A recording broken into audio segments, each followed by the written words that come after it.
Introduction, and thank you all for joining in. I'm sharing the presentation. I assume you all see it. I want to start, I think, with what Lydia started and emphasize it furthermore, and invite you to take the yellow glasses. And sometimes we don't put attention that we live in a first-tier world, and when we live in a first-tier world, it's sometimes naturally we don't put the yellow glasses. And when we put the yellow glasses, I want to emphasize first the actual perspective, the all quadrat, all levels. I want to emphasize that we are all system within system within system. And I'll start my journey into the current time with this perspective. We all have multi-perspectival relationships all over. I'm not gonna get into details. I'm sure all of you know and these ideas. And we seek wisdom. And I hope that we can learn together of what we are watching. I start with this visual because I wanted to bring the idea of where Israel come from. And this is a map that go through time and through the evolution.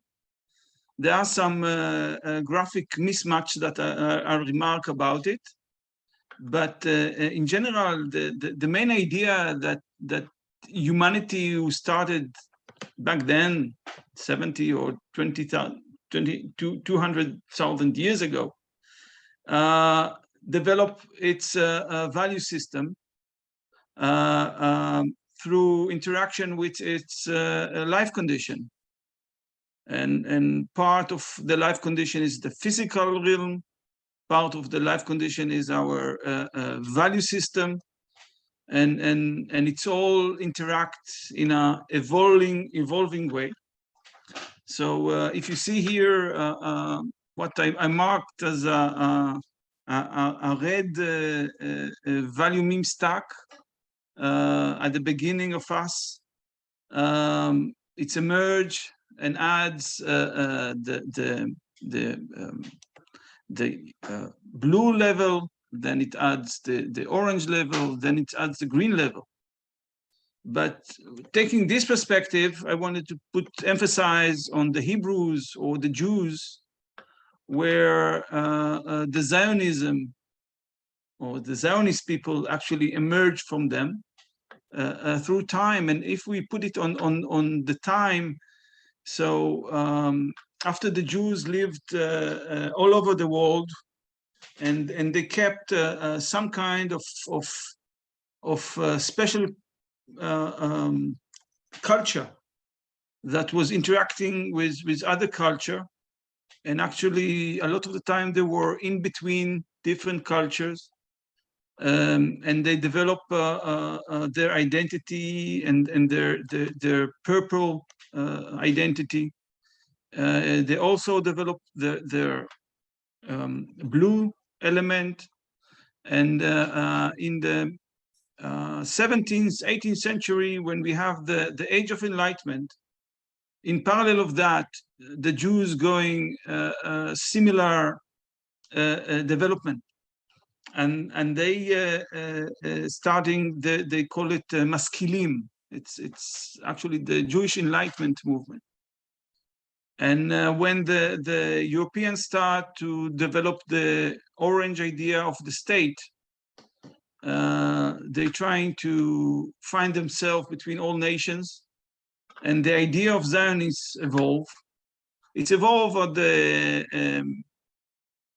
the end of the 19th century, and through the orange ideas, they actually managed to get the opportunity to create a state. we can see quite clearly that if we see the power structures of the 19th century and the beginning of the 20th century, put aside the Holocaust, the power structure needed orange communication, and the Jews had it. So the Zionists had it. The Zionists were the orange, had the strong orange then. So they had quite better position to communicate and negotiate and know how to ask and what to get from the European in order to get the opportunity to create a state, which is quite a unique way to become a state. In 1948, the state was declared and immediately went into war. So the life condition of the Israelis all that time is life condition that seek security. They had the Holocaust. I'm not getting into all the details because of time, but I assume that this is quite known. And through the initial state of the state, we had a very strong orange, green leadership and consciousness. Through that, the Israelis start to get more and more immigrant. So I think at the 2000s, they actually became the biggest Jewish community in the world. From I think 600,000 back then, they became a few millions, and actually now they actually half or even more became. This actually, through time, we have all this evolvement of the life condition is changing. So Israel, after 70 years, is much stronger. It's went through a change in government, and its security situation is actually continuous, but Israel in general is very strong economically and militarily. And although its enemies are still there, and actually last week we actually have a battle, real battle, including firing on Tel Aviv, those insecurities are not a real risk for Israel's existence. And some get it, some in the red and blue interpret it as a constant threat. But in this life condition, it's actually pushed down the mimetic system. So we actually started to have a split within the Israelis. One group with more blue-red structures, and other group more orange-green structures, where the power and the economy is actually held by this orange-green. And most of people in Israel are living well. They have food, they have personal security at a degree. There's a lot of complaint about it because of politics. But if we're trying to look calmly on the situation, Israel is quite in a good position. This brings us to the current time. And what you see here is actually the 4 elections, last elections in Israel. And you see it's every year. Actually, those governance trying to create a coalition and maintain good governance actually started to fail. And actually, it's indicate that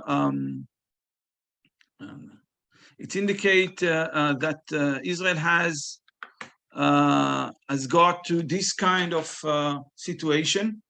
And most of us know it from the chart of change, where actually we are in some kind beta condition, things that doesn't work well. A lot of internal conflicts between religious worldviews and social worldviews are in conflict, and there is a big distrust. And this repetitive elections indicates that the population feel not secured and not it feels threatened, not from the outside, but where we Israeli go, or where we Jewish go, or where we Zionists go. It's existential questions that bother many people. And actually, if I look around and listen to people, I think that we are in some kind of a gamma trap. We don't know how to solve it. We don't know how to get out of it.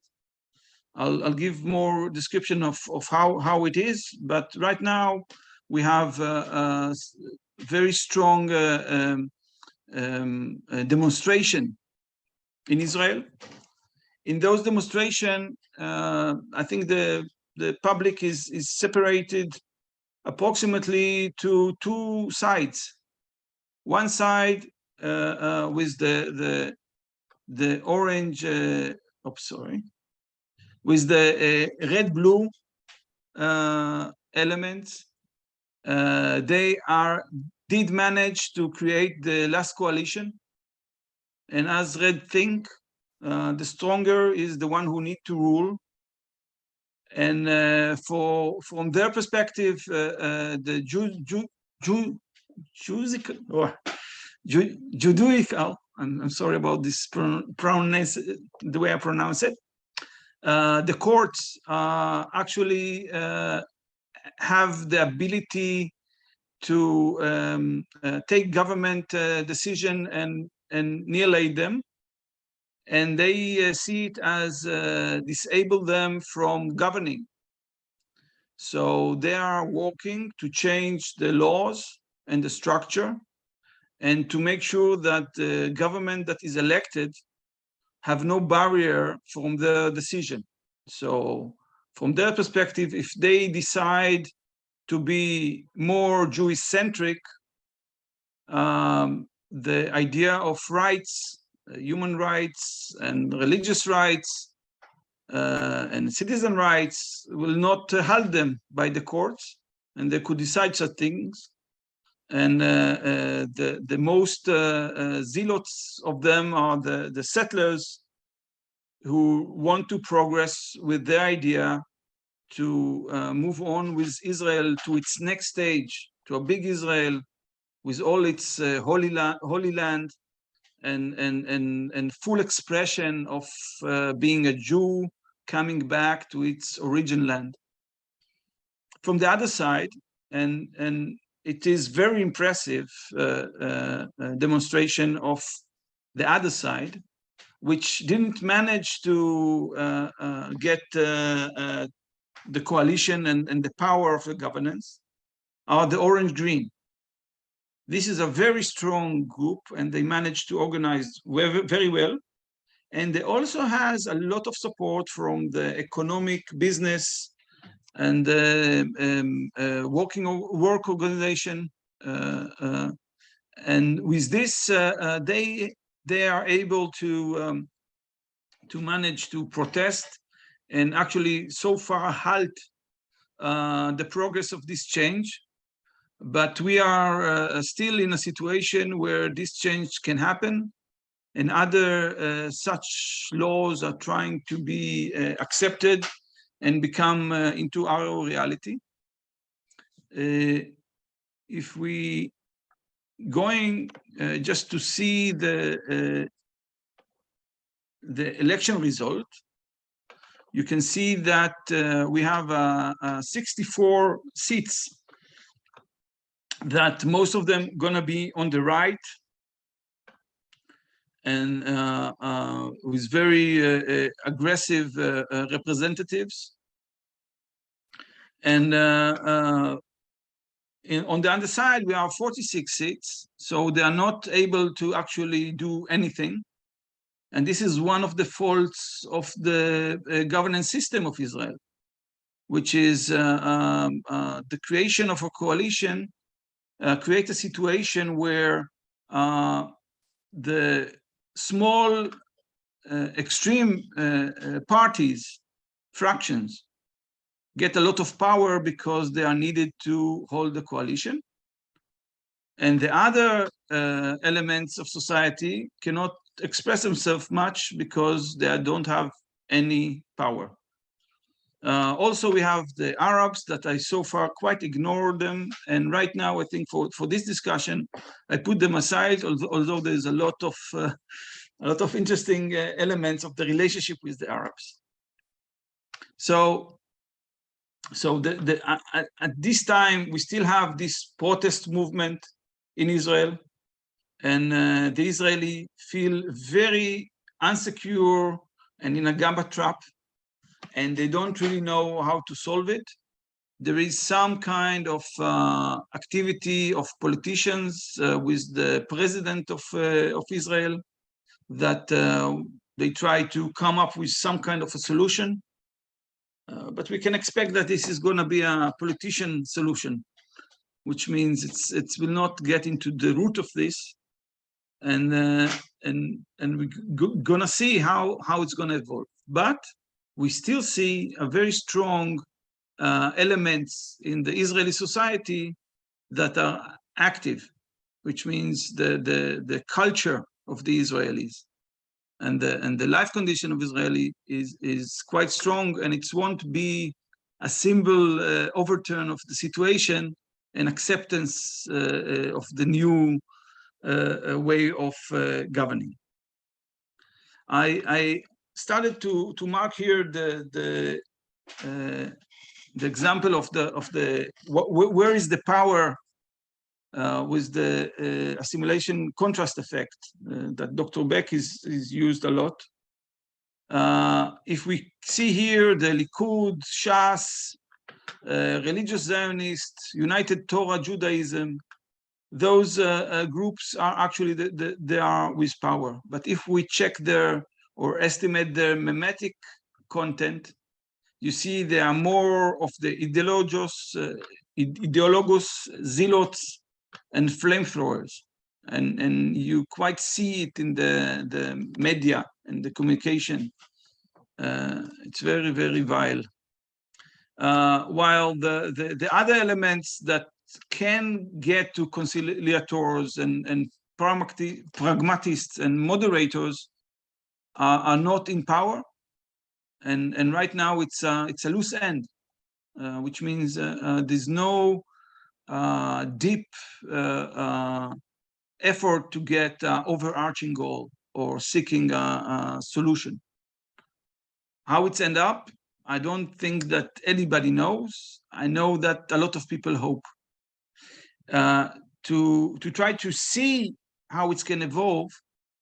I put here the results of the election of the Knesset. This was in November 22. There were some polls happens 4 or 5 years later, after the reaction of the orange-green groups. And you can see here that there is a very strong shift from the supporter of the coalition towards the other side, which is very optimistic as balancing the situation. But the existential questions of Israel, of how it's going to be governed, what it is to be Israeli, what it is to be a Jew, what are the relationship between that, what is do we want to live in a modern state? Is religion is part of what a state is, or is it a personal element? Those questions are now very, very critical for the people. and we feel it very, very strong. And it comes with all the other ideas that come from all over the world.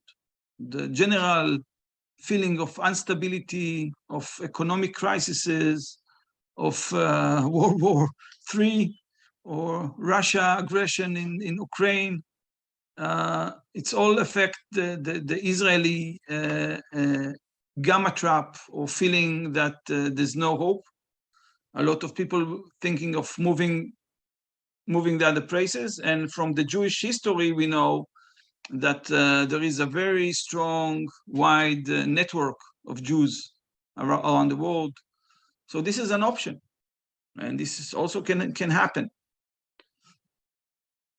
I use this map to mark a little bit, or try to see where are the left progressives, where are the conservatives, and right now the governance or the power is here by those people on the right, bottom right, while the center is out of influence within the coalition, and this is very unstable situation. I also want to look at the stratified democracy model, where if I want to see it, actually we have Israelis questioning themselves where to go, where one group is pushing towards the authority democracy, which means that the coalition will have full authority and full power, less control. This is more of the blue-red idea. And the other group is trying to push into the social democracy, or multi-party democracy that exists today, trying to keep what existed so far. But to keep what we have so far is a questionable, because actually when Israel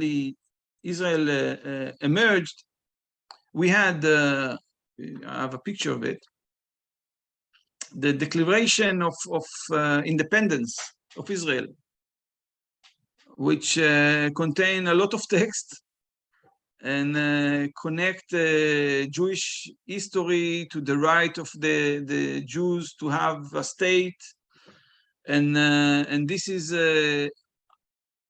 held by the orange green as what should be beginning of constitution, but Israel does not have a constitution. It does not have the ability to protect its democracy. So while it has a very strong culture of democracy, if you met Israelis, they are engaging and talking and saying their minds and willing to take action. The system that the system of governance doesn't not have this constitution element that is very important in order to maintain good governance through time. And if I'm trying to think in more general terms, this does not exist, or if we look at other states, there is some kind of difficulty all over the world around it. It seems like our ability, as Lydia mentioned in the beginning, we just started to set such systems for ourselves, for governing ourselves, and we still don't have the right tools. And it's become very unstable in a lot of places. And right now in Israel, we feel it very, very strongly. So especially this is what I wanted to present about the situation of Israel. And I'll be happy to answer questions or discuss the ideas of what I presented. Thank you, Neri. Very interesting. And the research you did and how you combined it with the integral approach.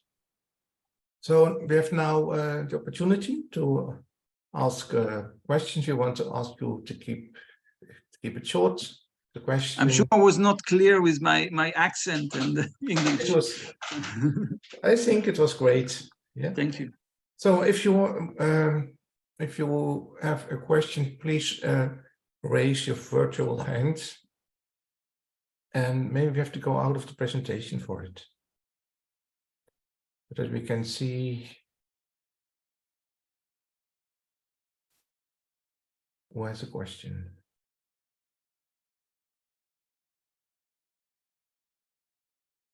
Can you get out of the presentation? To stop sharing? Yes, stop sharing, please. All right. Okay.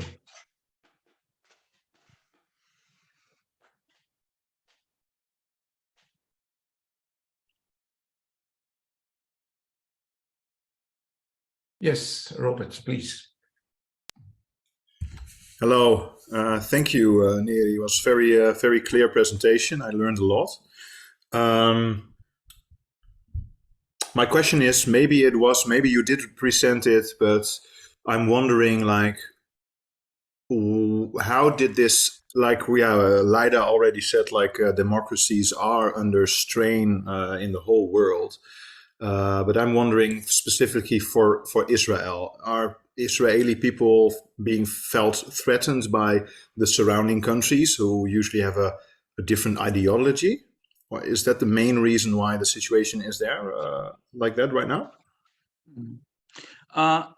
Israel lives in a constant threat.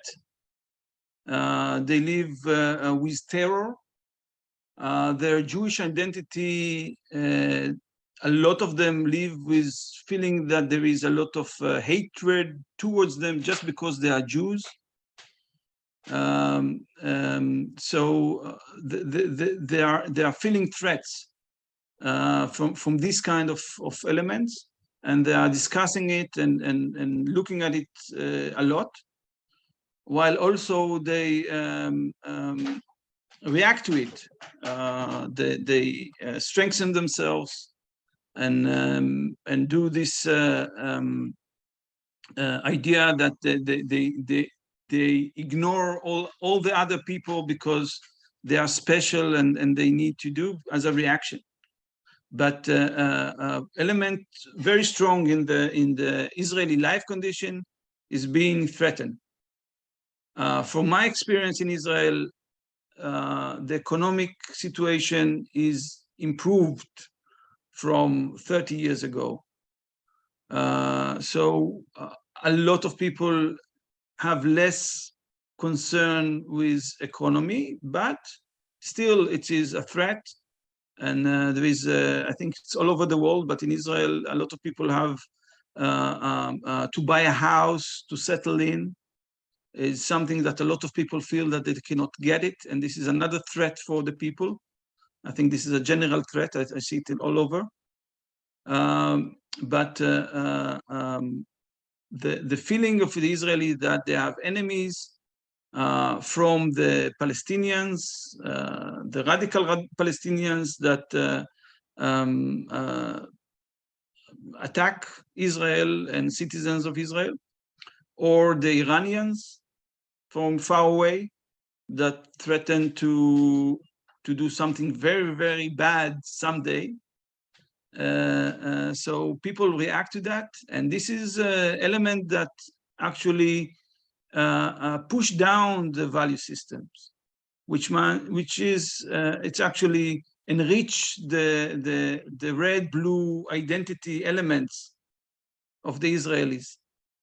I always say that they are playing together, the aggressor from the outside and the aggressor from the inside push themselves down all the time.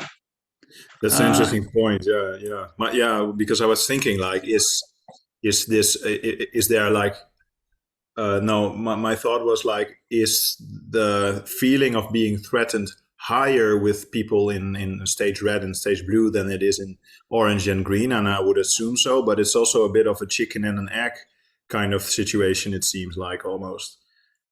Yeah, but again, the environment of the Israeli state is Arab states. Arab states population lives in a different life condition. When the Israeli came here at the beginning, okay, they came with orange ideas. They would go to a village, ask who's the boss, ask him how much he wants, paid him, and got the property. But when they came in, they found a lot of people that worked for this man that live in the village, and this was the life.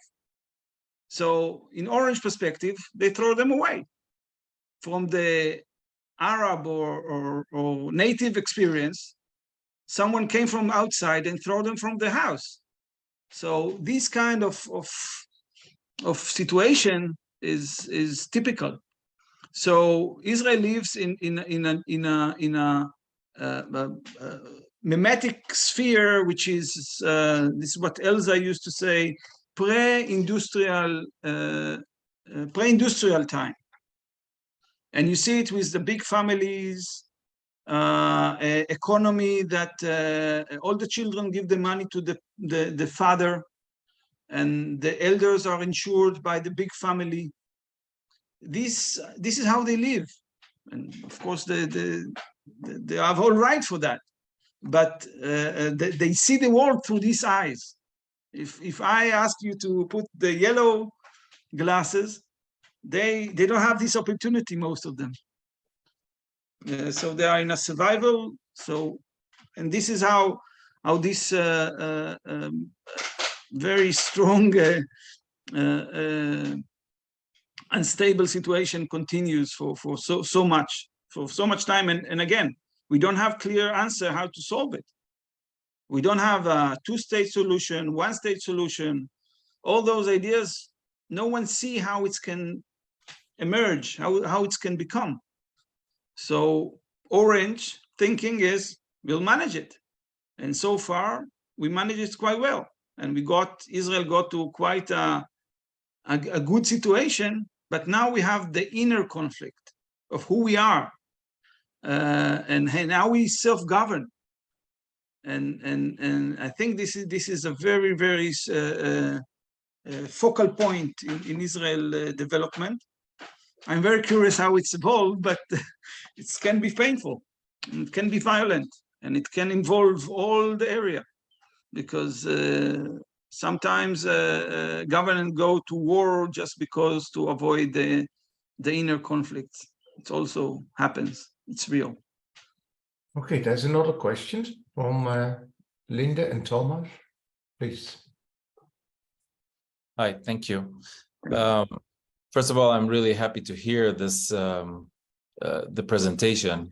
Linda and I are both, we study a lot of integral, and we're always, when we go back to Israel to visit my family, we're always looking for opportunities where that happens. So my question is related to that, is where do you see that kind of conversation happening in Israel? Like people like you, sorry, and then I would even ask more, do you know any leaders that are kind of like, if you would map them, you know, like that they're able to maybe even listen to that kind of conversation? That's my question. Yeah. Back then in 2006, me and Rafi Nasser and Oren Entin, when we invited Dr. Beck, we were running around and trying to find the yellow niche. Jews have very complex thinking systems and groups within them, because it's not just one thing, it's a lot of, and you probably know it and experience it, and there is a lot of wisdom within this culture in Israel and in Judaism, if you look at them. I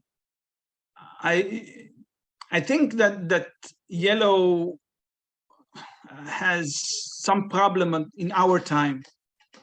This kind of thinking is rare, and a lot of time when we try to approach it, we got this color scheme, yellow green thing, and then we feel not good with it. I'll take for instance a person, Micha Goodman, that I follow his talks. He's a complex thinker. Yuval, what's his name? You should all know its name. Yuval Harari. Yes, I know. is clearly know the complex system. But I found less than I wanted people that could be in an integral sphere. So I'm very looking forward for your next visit in Israel. Okay, but or you want to finish, Neri? Yeah, something about process of change, which take time, and it's come with waves. So it comes and goes and comes and goes. So we need to wait, like wait to go with the wave, and hopefully, the way I tell it to myself, I'm looking for opportunities all the time. I'm looking for open windows so I can climb in and have some complex conversation about life. Okay, thank you. Okay. Yeah, Neri, thanks for your presentation. A few questions, but I'll start with one and we'll see if there are other questions from other people.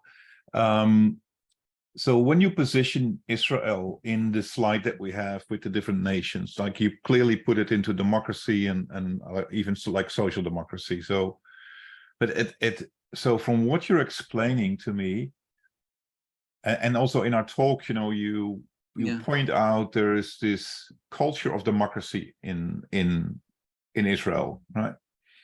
Yet the problem the problem you're struggling with seems to be actually a lack of the underlying blue structure for that democracy to function, right? So could you say that, like, if we look at the 4 quadrants, right, on the left bottom, we see the social structures or the culture. So clearly there's this social democracy, but on the right bottom, where the structures are, you're actually missing the structures to support that, which now gives the danger of sliding back into an autocracy. Yeah. Do you agree with an analysis like that, or what's your the danger? Yes. Well, the danger exists. The right side of the quadrats are the external things. Yeah. Those things that are out of us, and within there, it's like we mentioned, and it's discussed now, the question of constitution. Yeah. But constitution cannot come from out of blue. Those people that sits with the presidents right now cannot come tomorrow and say, well, we'll write a constitution. No, it's a complex process. Yeah. To have so to create this element, and Micha Goodman said it needs a special timing. It's not so maybe we are approaching it, hopefully, and maybe we are not. And then for orange blue, they ask for democracy as well. They say we want democracy because democracy is when the people decide, and we are the majority, and majority have the most power, so we now need to decide. This is democracy. So we both sides use the same symbols, the same signs, the same everything, but the meaning of those things are different. Yeah. And they can manage to get it. But if you look at the army of Israel, the infrastructure of the economy, the industries, they are strong, they are influential, they have power, and they are in the orange-green. So we have this element there, and it can hold on sometime till there is some windows to move on from the current situation. It seems to me that the democracies also actually say it needs time, and Israel is a relatively new democracy. And just like we see in Ukraine, you know, it needs, when I say blue layer, I just mean it needs regulations. It needs to be engraved into the systems, right? So it seems like you're missing some of the systems that will keep your democracy in place. Yes, we don't have the British time. They had time to exactly, yeah, to work, but we started from the English system, in a way.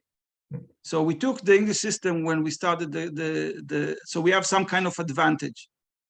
But again, the people need to match the system, and we are different people from the British, and the situation is different. And Israel moves from being in a war into a peace, into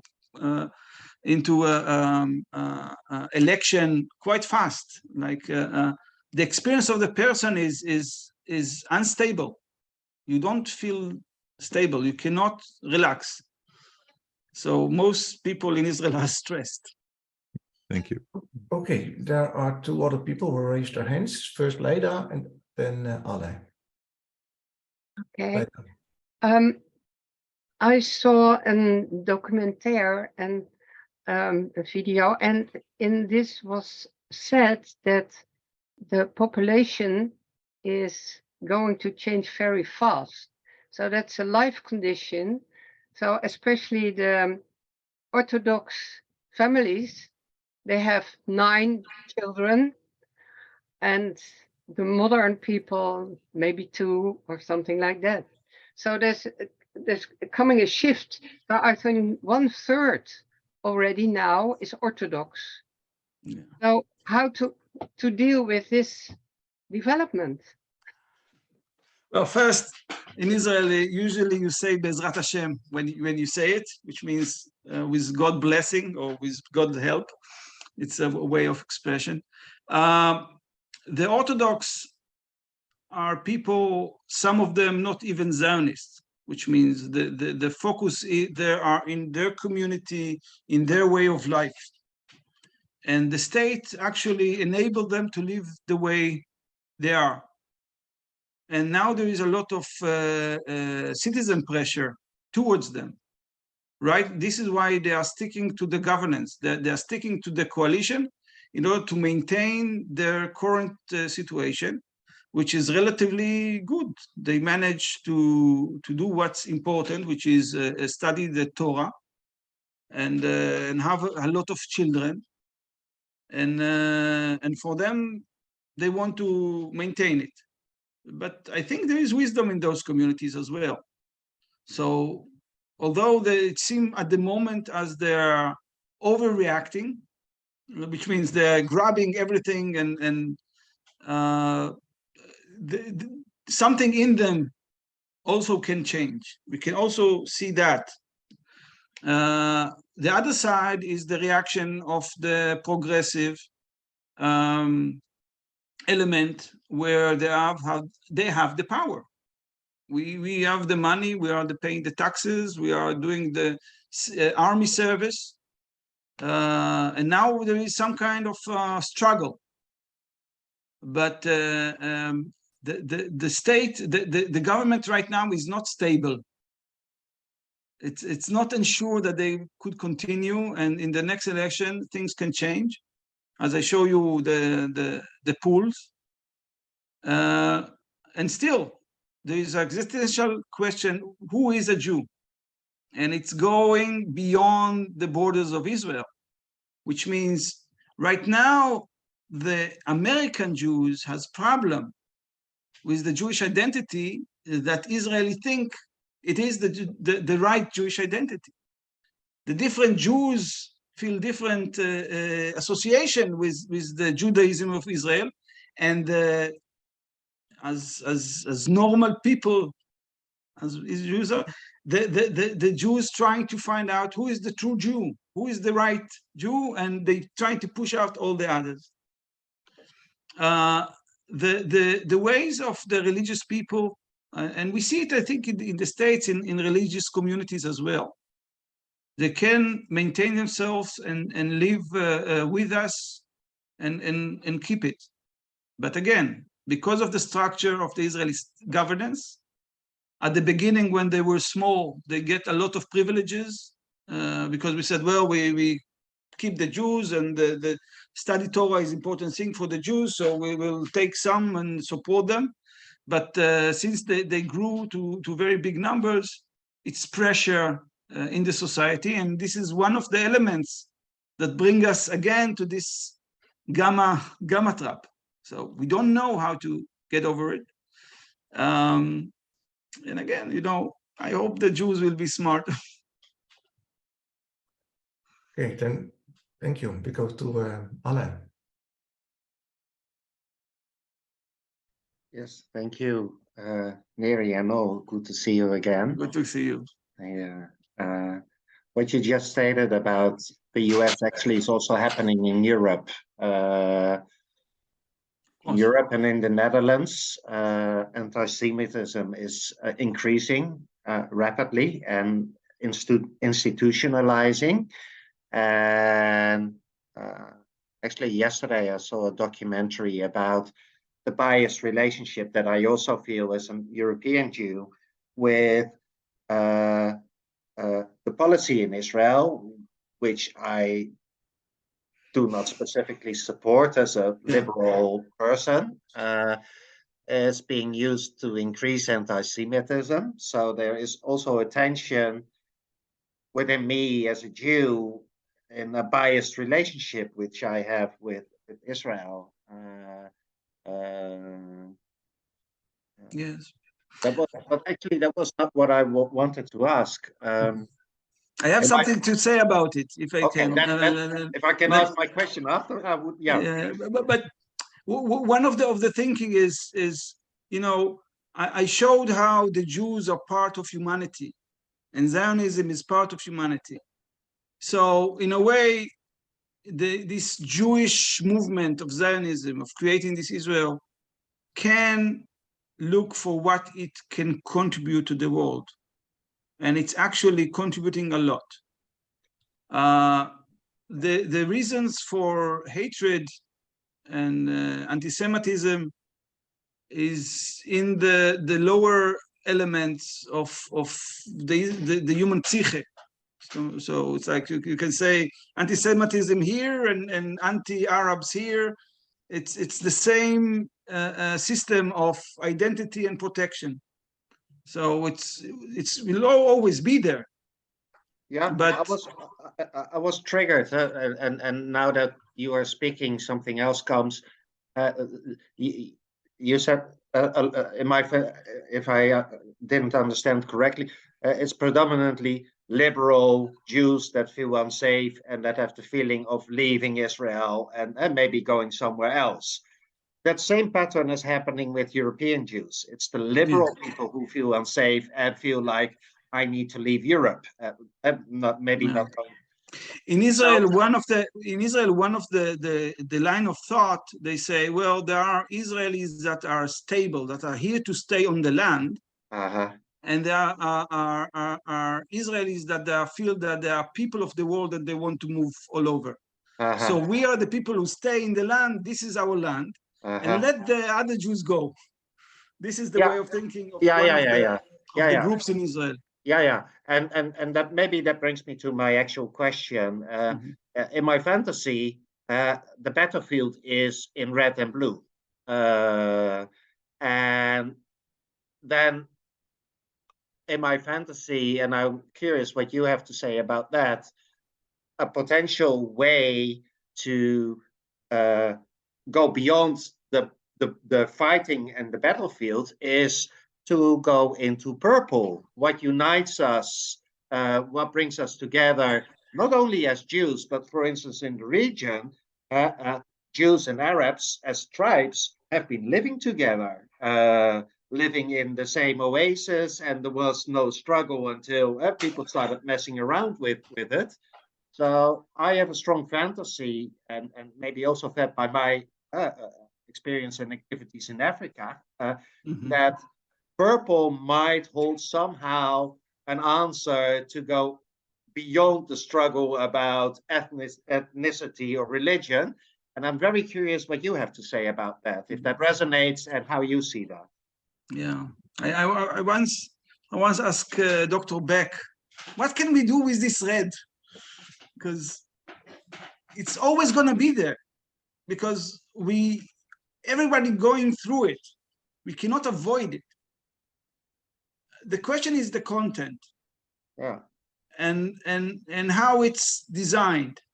And right now, I think all over we are in chaos. We don't know what to say. Everything doesn't work. Nothing works with putting content in it. But self-expression is a good thing. And so those elements are still potentially can be figured out, but it depends on the life condition. And when you have a stressed, unsecure life condition, I think you cannot get there. So for this tribals element, they will hate each other. When I work with Palestinians, the tribe that live in Hebron, there was few tribes, they hate each other. They fight each other. This is one of the reasons Israel managed to manage all of this, because they cannot get together into one identity. They can tell it and look for pity, but they cannot manifest it. I think that for healthy society, we need to develop all the system and manage to enable more and more people to get to this complex thinking that we're trying to achieve ourselves. Because with this complex thinking, we can engage to all people, not as equal, not as better than, but understanding that we are whole full system within system with a system. And these ideas, I think, can do it. And I don't have your experience with the African societies and the way they are living there and how it's going on. And I think they have harsher life conditions than I see even in Palestine. It's different. You have the threat of violence, and we have the threat of poverty. Yes. So, but from the other side, it's like person like you, we can get resources from other places or overcome those things. But those solutions cannot be simply found by someone there, some leader that will come. And this is the way we should. I think this is why I love what the thing you do, because this is what we can do.